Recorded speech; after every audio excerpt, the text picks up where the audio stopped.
Ben, il est très difficile de dire exactement comment j'ai trouvé ce pays, mais ce que je sais, c'est que l'Algérie vit une situation très difficile.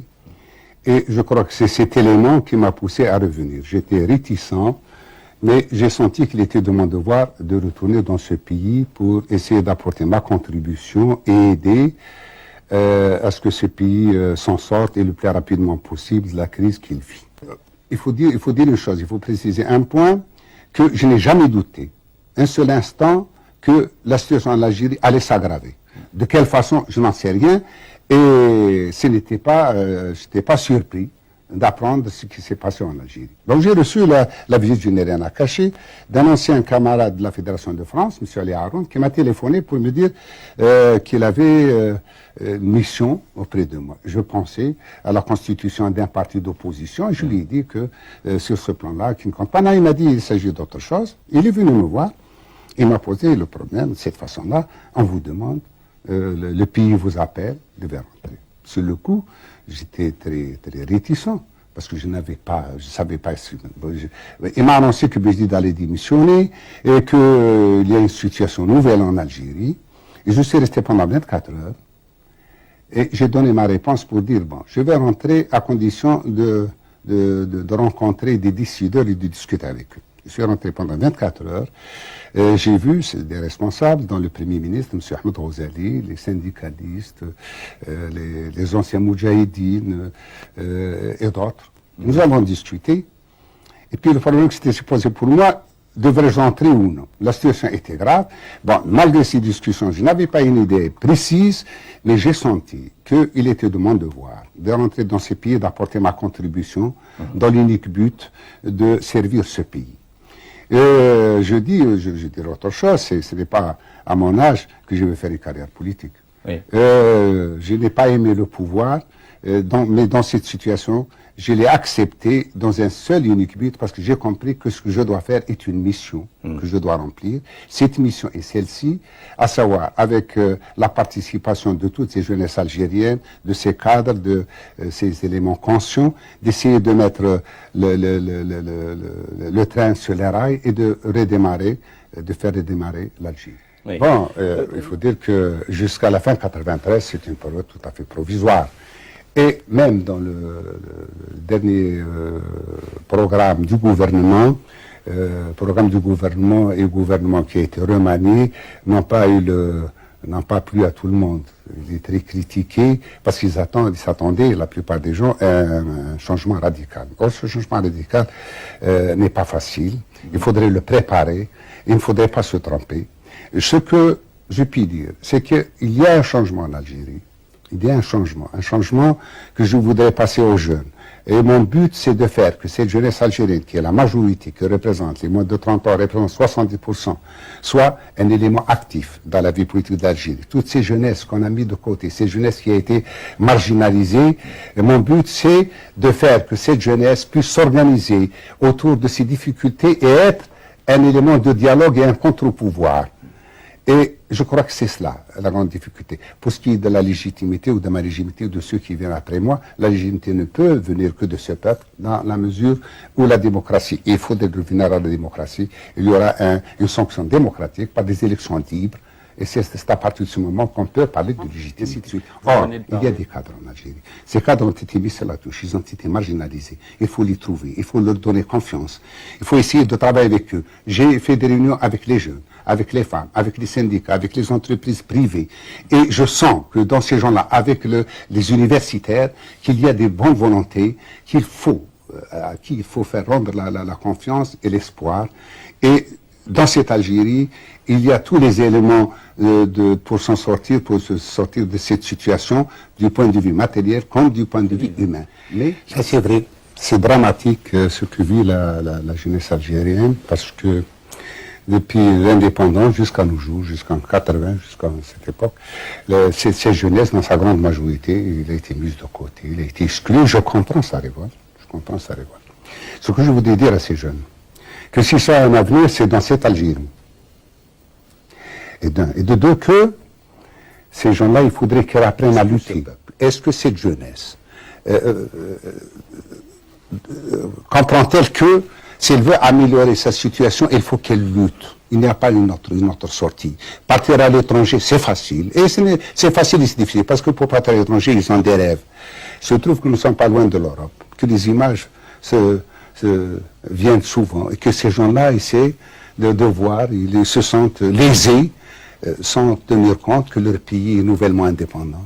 Et que ils ont été brimés pendant presque 28 ans par un parti unique. Oui, mais là, franchement, Monsieur le Président, vous avez écouté comme moi les mots qu'ils ont dit. Il y a un appel, et l'appel à quoi dans les mots de cette interview? Au fond, c'est un appel à ce que vous fassiez le ménage. En avez-vous les moyens? Pour l'instant, non. Je les aurai le jour où ces jeunes, et c'est là l'idée qu'on a lancé le rassemblement patriotique, où on réussit, où à partir de ce moment-là, ce peuple ne fera rien. Cette idée vient de loin, on l'a pensé, nous sommes en train de réfléchir à cette question pour faire de cette jeunesse, pour lui dire, tu as le pouvoir. Essaie de t'organiser. Parce qu'en dehors de ça, il n'y a rien. Si on veut lutter contre les injustices, et les injustices qui sont extra, enfin, dans le nombre ne peut pas être chose, parce qu'il y a l'ancien Moudjahid qui n'a rien, il y a le chômeur, il y a celui qui a été exclu, celui qu'on a renvoyé de l'école, celui qui n'a pas de logement. Tout cela, c'est des mécontentements. Où ces jeunes vont comprendre que, avec le pouvoir, qui est ouvert, qui doit dialoguer, nous sommes prêts à dialoguer avec ces gens-là, mais qui se réunissent et qui doivent s'organiser autour de leurs difficultés. Et à partir de ce moment-là, s'il y a ce dialogue, je crois que c'est un début de solution. J'ai réuni le comité de la magistrature et je leur ai posé le problème en disant ceci. On dit beaucoup de choses de la justice et on dit qu'il y a beaucoup de pourriture dans cette justice. Bon, ils ont été révoltés, ils ont reconnu. C'est vrai, parce que il s'est créé des conditions en Algérie où s'enrichir, ça donnait à la corruption, au privilège, c'est devenu quelque chose de normal. Et l'exemple vient d'en haut. Ça, c'est sûr. Ça, c'est une réalité. Maintenant, avec cette justice, que peut-on faire? Mais j'ai rencontré dans ce corps de juges des gens révoltés, autant que celui de la rue, et qui sont décidés réellement à faire le ménage. Ça, je vous le dis. Des dossiers, nous allons les préparer. Seulement, je ne voudrais pas que ça soit la chasse aux sorcières. Je ne voudrais pas que ça soit des règlements de compte. Or, cela, ça demande du temps. Nous rassemblons des dossiers. Nous voudrions aller dans ce sens. Et nous allons pousser. Dans un premier temps, il faut parler vérité à ce peuple. Il faut lui dire la vérité. Ce qu'on peut faire, ce qu'on ne peut pas faire. Parce que j'estime qu'un responsable, sa responsabilité consiste à dire à ce peuple, j'ai pris cette place provisoirement pour ce qui me concerne, je viens pour essayer d'assainir. Je vous demande de m'aider et d'être à mes côtés, de me dénoncer tous ceux qui sont hors de la loi. Voilà le problème. Et il n'est pas facile. Parce que, comme je vous l'ai dit tout à l'heure, le personnel politique a été vraiment usé. Et tout le monde est critiqué aujourd'hui en Algérie. Bon, il ne faut pas aller dans le sens de la critique acerbe, la critique. Il y a autre chose. Il y a un changement en Algérie. J'ai réuni les universitaires, les syndicalistes, des jeunes, de l'UNJIA, des femmes.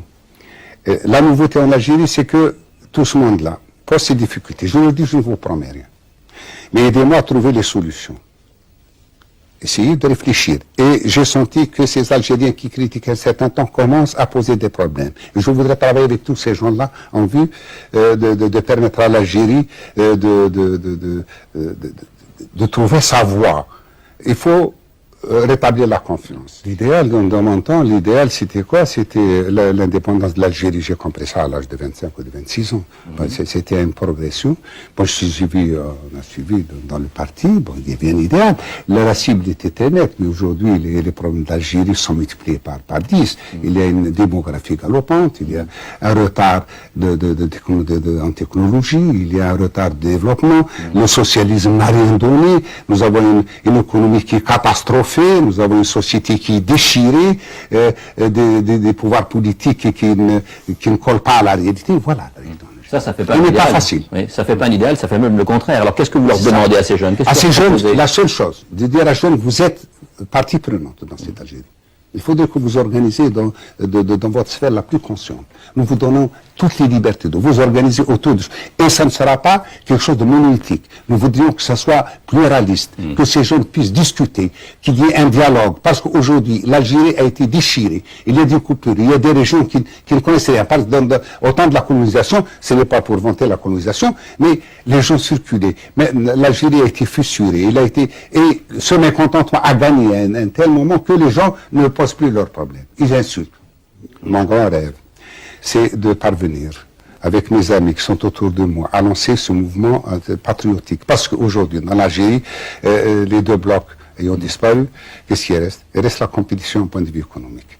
Il faudrait réunir les capitaux, il faut essayer de démarrer la machine. Vous allez faire vibrer les jeunes gens avec des courbes de croissance? S'il vous plaît. Vous allez faire vibrer les jeunes générations avec des courbes de croissance économique, avec des chiffres de balance commerciale? Si on arrive à lutter contre le chômage, si on prend en compte ces revendications des jeunes pour la formation, pour un espace culturel, si on prend l'agriculture au sérieux et tout cela, ça demande du temps et ça demande des moyens. Seulement ces jeunes, je leur dis une chose, si vous voulez vous en sortir, il faut lutter. Je n'ai pas de regrets. Et je l'ai dit à un ancien ami qui était chef du gouvernement tunisien, Hadi Bakouche, j'ai dit quand on est militant, on ne doit avoir ni l'amertume ni la déception. Parce que nous considérons, personnellement, je considère que je fais est un devoir. Je fais tout ce que je peux si je ne réussis pas. C'est cela. Mais si je réussis, ça serait très bien. Et pas pour moi, mais pour mon peuple.